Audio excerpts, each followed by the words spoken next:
They make up lies about Stalin, about Mao.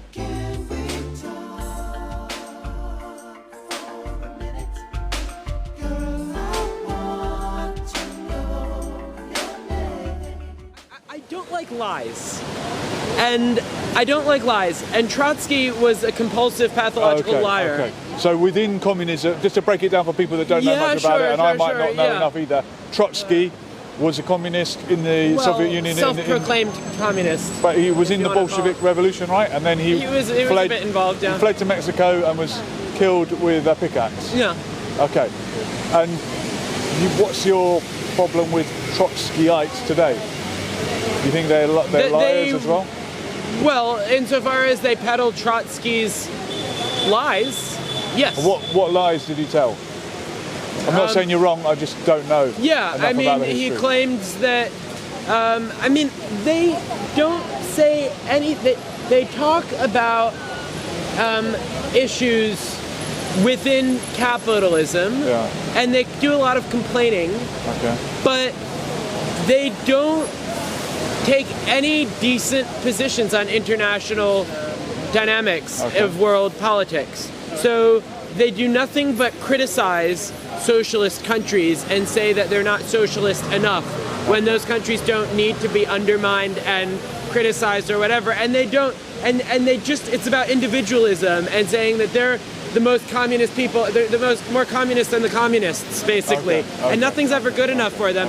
And they make up lies about Stalin, about Mao, about, they denigrate real people's societies. They tarnish the good name of Stalin. What? They're tarnishing the good name of Stalin. Absolutely. Okay. Yeah. I mean, I've been brought up maybe on the propaganda. Yeah, most people have. Stalin killed a lot of people. Massacred lots of people, That's a very common perception. Your perception is something different? Yeah, I mean, 95% of that is fabricated, in my view. And about maybe, 2 or 3% of it is, justified and necessary. He persecuted people who were treasonous. Justified and better. I mean, a lot of people died. And I just said about 95% of that is fabricated. So 95% of those people that you're saying died, I don't believe died. You don't believe died? No. Okay. And that's based on rigorous historical scholarship. Okay. And study. I don't know enough about it. People that question history, I mean, it's a stupid example. Please.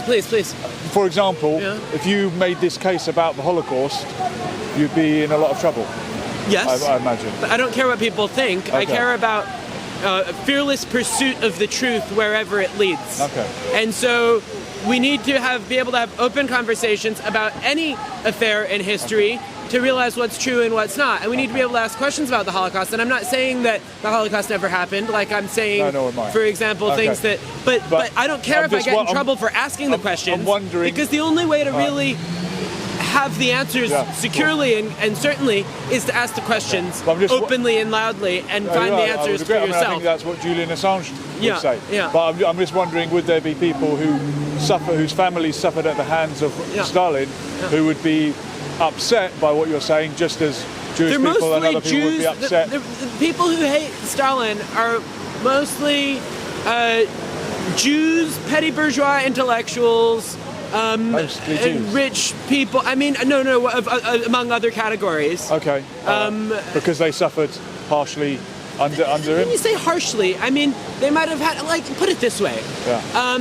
King Louis and whatever, Anastasia and the Romanovs suffered harshly under the Bolshevik Revolution. But that doesn't mean that they were innocent victims and persecuted, right? They had their boots on the necks of all the peasantry and workers and the entire nation, and they had their reign. And what goes up must come down, and they got what was coming to them, and they can't be surprised when they did, And the French Revolution, where the royals couldn't have been very fond, although what's his name, the king actually was pretty gracious about it. But you could make the argument that Hillary Clinton was treated very harshly by Julian Assange, but I mean, she got what was coming to her, and she wasn't persecuted. She's not the victim, right? People fighting back and calling things what they are and responding accordingly. The French revolutionaries, the landlord classes always hate it when their privileges are taken away, when you put more taxes on them, when you take away their land and redistribute it to the people who are working on it. They are never very big fans of that, so they'll make up all kinds of lies and propaganda. And Trotsky, who's a self-proclaimed communist, has been doing nothing but aiding and fueling those bourgeois imperialist lies of the Cold War, of the West, slandering and destabilizing, because the Soviet Union was a shining beacon of hope for the working peoples of the world. It was the first workers' state and workers' society. And it was a beacon of hope, and it gave hope to the British working class. In the 50s, he was known very commonly in the British working class as Uncle Joe, very affectionately.